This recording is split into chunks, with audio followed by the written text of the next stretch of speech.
And so when I got out of business school, I went to work in corporate America. I had a little T-shirt business, and I hated that. So now I went and worked in corporate America, and then I was trying to get into coaching. It took me like 2 years. I stood on the sidelines. 2004, I stood on the sidelines for every Maryland practice. I joined their booster club so I could go to every practice. And I stood on the sidelines in a suit and tie, and I got a GA job. And it was good, man. And that's when I made that fatal. We were talking about the Oprah Winfrey deal. Yeah.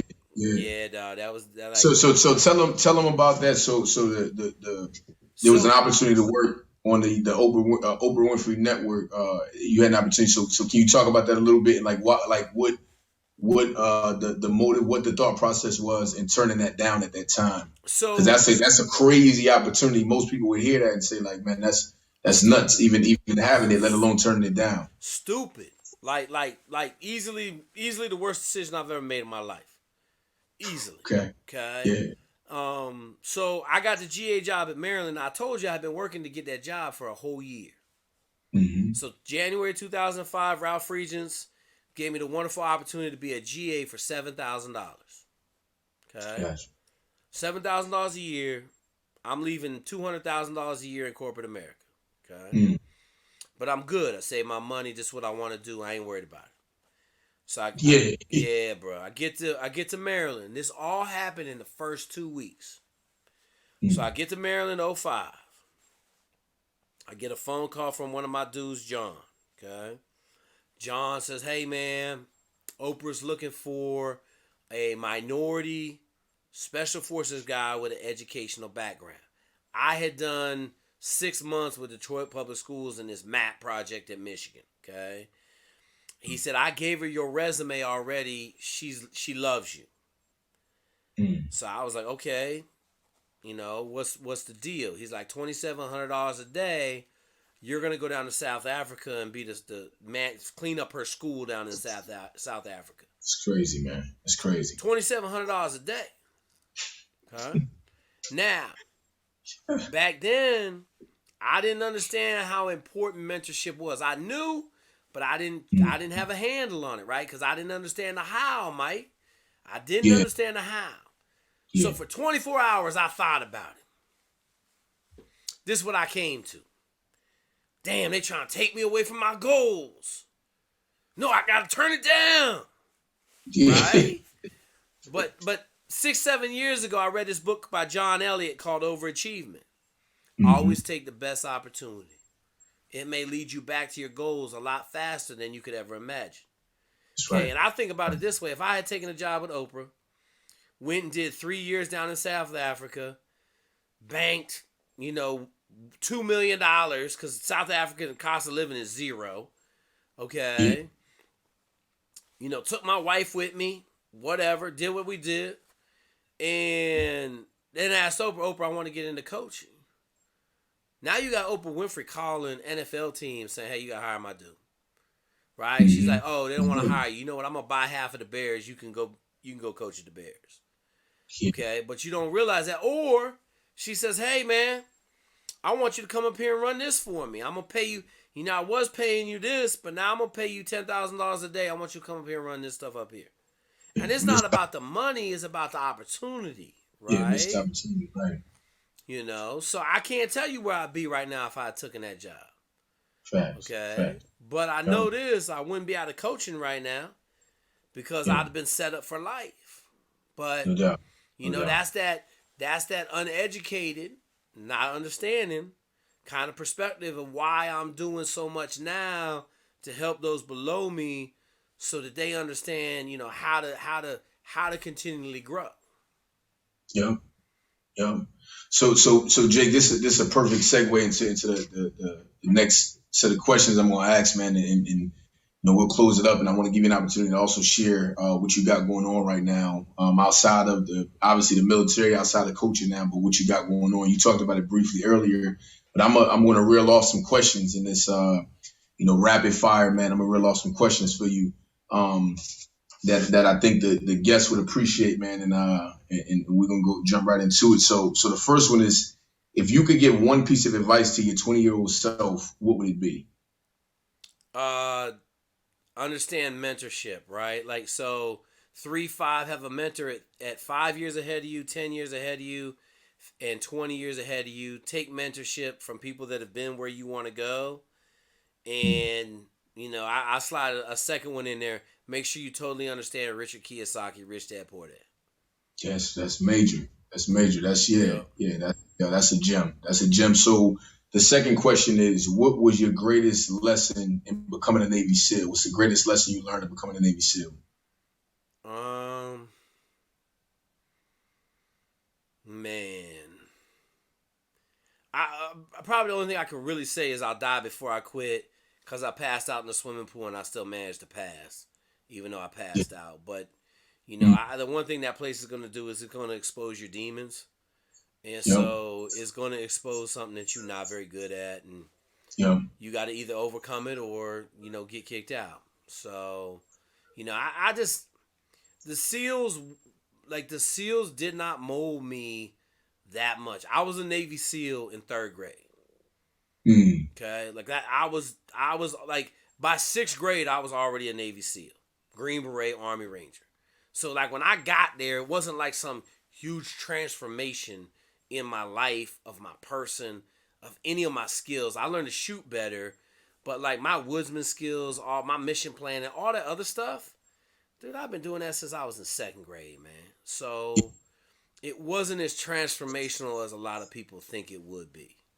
Got you.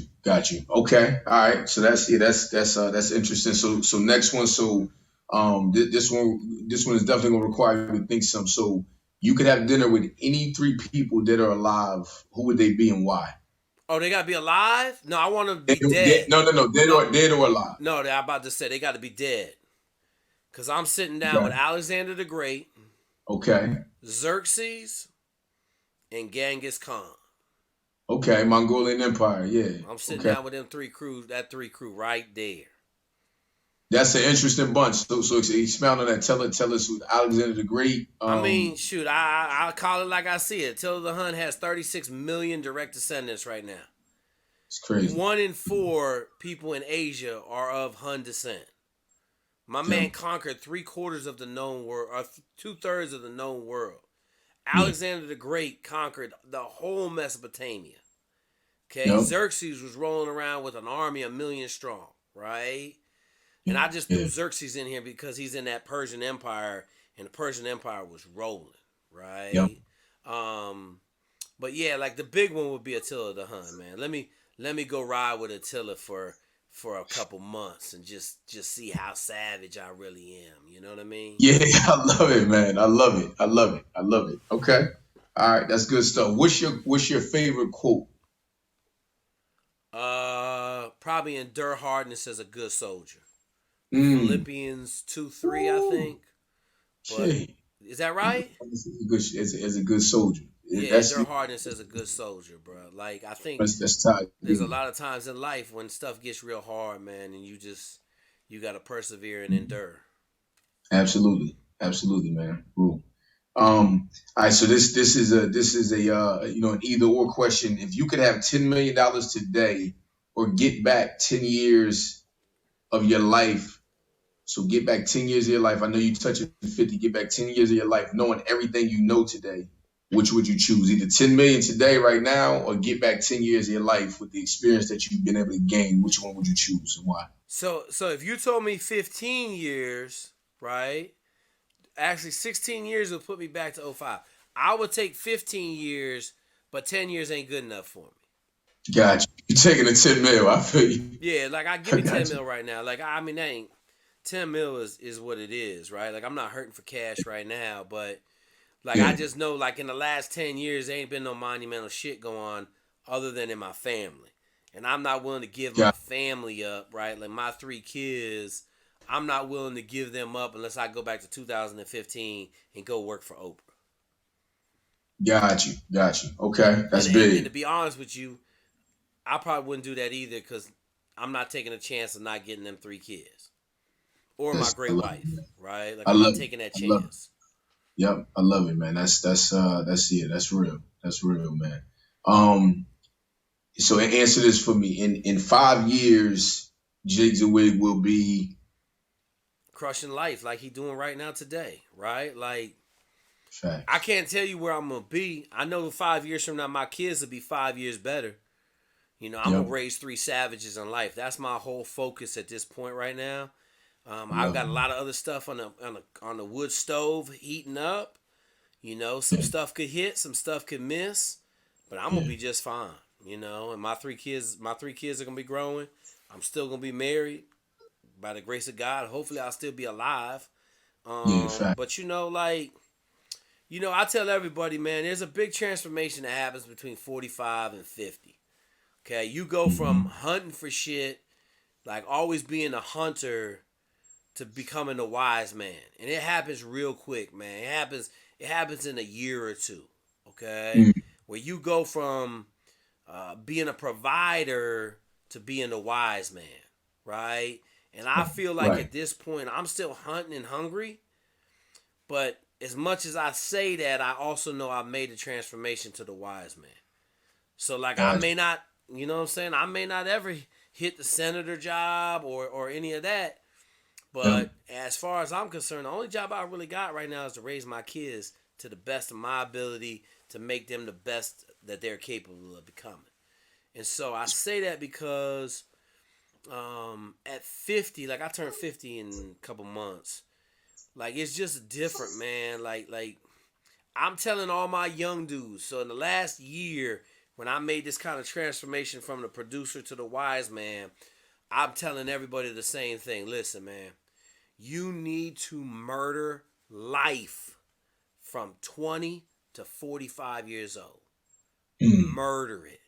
Because once you get 45, somewhere between there and 50, probably three, you going to click over. Right? And I'm not willing, like, see, I'm different, man. Yeah. I'm not willing to not raise my kids to get to where I want to go. Right? Like, I told my wife, like, I could go do anything I want. All I got to Yep. do is move out this house, live in an apartment, not have nothing in the refrigerator. I weigh 200 pounds, and I get whatever I want in life. Mm-hmm. But I brought three lives in, and I got married. I got other responsibilities now, Yeah. and I can't do that. Like I don't live for myself anymore. So if you don't, I can't just be selfish and say, oh, you know what, I'm gonna work 122-hour weeks on a ship to get my swope in now. Those Yep. times are over, man. And so it's just one of those things. Like you ask me where I'm gonna be in 5 years, shit, I'm gonna be good as a motherfucker. That's where I'm gonna be. But I can't necessarily tell you where it's gonna be, what I'm gonna be doing. Now I may Yeah. have some more clarity next week. Something might hit, and then Yep. you ask me, I say, hey man, shit, we're gonna be in charge of a $2 billion company. 5 years from now, if I got It's- what I'm working on hits, I might be doing 10 bill. I won't go crazy. I may be doing 2 billion a year in business. that ain't crazy at all, Jake. That ain't No, no, no, crazy at no. all, What I'm man. saying, Yeah. what I'm saying is, I got an idea what the business is gonna look like, and I would say Yeah. in 36 months I could be doing $1 billion in business, and that's Yeah. true Yeah. because what I got, like what I'm selling and what I got, nobody else in the country got, nobody else in the world got, no one else do what I do the way I do it with so much success, and that's the Gotcha. key. It's funny. You work on something for 20 years and it's your passion, and then one day someone shows up and says, hey man, we're going to pay you for your passion. Yeah. And you like, damn, It's okay. dope, man. That's the dream. That is the That dream, is the man. dream, and you hear it a lot, but that's what I'm just I'm being super coy on what I'm doing because it ain't done yet. Yeah. But when it hits, mug's going to be coming to me, man. Yeah. And then I'm going to still be the same person. Yeah. I'm gonna give it to them, and they either gonna eat or they not, and we're gonna make a ton of money off of it, and there's a chance I'm gonna be able to transform all of America, and that's what I'm trying to do, Yeah. right? I'm Facts. trying to I'm Facts. trying We to can be speak that into existence, man. Yeah. We yeah, definitely gonna like I'm speak that trying to into transform existence. America, man. Like let's get America to where it needs to be, on the footing it needs to be, and get it back to being the best country in the world, Yeah. Facts. right? Facts. Like we in some straight anarchist BS right now. Like Mm-hmm. I would love for China to come over here and start a world war with us, because it would get America back to being who we really are, and Get get it riled, everybody. get us riled up. Yeah. Yeah, bro, get us back in line with who we really are, right? Like Yeah. we the Wild West dudes. We the dudes that come together on the turmoil and all that stuff. So, but like yeah, that whole 5 years out, bro. I'm focused on what's right in front of me next ridge line, man. I'm working on I got a big meeting going down on Thursday. That's what I'm working on right now, and I'm trying I to love get this fucking social media to actually go out. So it. I love it. Yeah. So Jake, man, look, man, hey, um, give you the floor, give you a platform to share anything you want to share, man, as we wrap up, in terms of, where people can reach you at, where to follow you at, your social media handles, and then just talk briefly about what you got going on. Whatever you care to share, the floor is yours. And I just appreciate you taking the time to come on, brother, and grace my audience and your audience, man. And we're gonna make some things shake, man. But yeah, absolutely, what's the bro. social media handles? How can people reach you? Yeah. I mean, you can follow me on IG. I'm putting out most of my content on LinkedIn. I mean, on YouTube right now. I got TikTok. I'm putting my shorts out. So I just started a new YouTube channel called Jake Zweig Shorts. Like my YouTube dude's killing me, man, because I was dropping all my shorts on YouTube, and it No. was shortening my algorithm. I don't know what I'm even talking about. I just know all I got is long videos on my YouTube now. All the short ones are on another channel. As always, jakeswig.com for speaking engagements. I'm doing a lot of talking. I'm talking on Monday to a football team. It's gonna be fire, man. I'm gonna like fire to that. I do Yeah. motivational speaking. I'm just doing whatever. Like I tell everybody right now, I'm a mercenary, bro. Have gun, will travel. Yeah. So Facts. Facts. you can catch me on LinkedIn if you just Google me. Put my cell phone and email are all over the internet. Just don't Okay. call me on no dumb shit, cause you will get your head blown off, and I will hang up on you. I got one Appreciate more you, thing, brother. Mike. I got one more thing. Talk to me. We're What you looking got? for pilots right now. That's right. That's right. I'm That's looking right. for Female black pilot. female pilots right now. I'm Yeah. looking for Hispanic female pilots. I'm looking for Asian female pilots right now. I'm looking for pilots right now. So if you Yeah. got an interest in going to fly airplanes in the military or just fly in general, I need you to shoot me an email, because I'm looking for 6 to 8 complete savages. So you Yeah. better be ready. So Jake, real quick before we wrap it up, man. On that note, can we just add a little bit more color to that on the So one? so Yeah, currently what's that process is? Currently, right now, there's 6 African American females in the United States Navy that are qualified as naval aviators, pilots. Next summer, I'm going to make 6 to 8 of them so that I can double the number of African American females in the United States Navy. If I can make 7 SEALs, I damn sure can make 6 African American female pilots. And the only reason I'm choosing African American female pilots is because there are only 6 of them. Okay, because I want people to understand, like, we fixing to make some pilots. Okay, but I'm also gonna make some Hispanic pilots. I'm also gonna make some Asian pilots. I already got a couple Caucasian pilots in flight school right now with one of my Filipino dudes. So this ain't no race thing. It's just right now there's only 6 in the United States Navy. I think that's completely fucking bullshit. So now I'm gonna go make 6 to 8 of them next year and show people, it can be done. Plain and simple, right? I'm lifting as I climb, but I'm going to throw that out there. Send me an email at jake.zwig@gmail, and we'll get you in the pipeline. Now, understand this. This ain't no normal, average, everyday pipeline. So you better pack a lunch if you send me an email. And understand this, I'm not looking for ragtag crew of misfits. I'm looking for 10s, Division I college athletes with 3.5 or above. I'm looking for savages that want to be challenged for the rest of their life. Period. Yeah. Like, I'm going to get the best that this country has to offer. Yeah, I love it, man. I love it. So we'll definitely make sure we provide your contact info and the links, and like he said, he wants 6. So I'm gonna put that out, and we're gonna try to make that happen, man. Let's But Jake, go, as Mike. always, my pleasure, brother. 8 versus 80, baby. We build champions for life.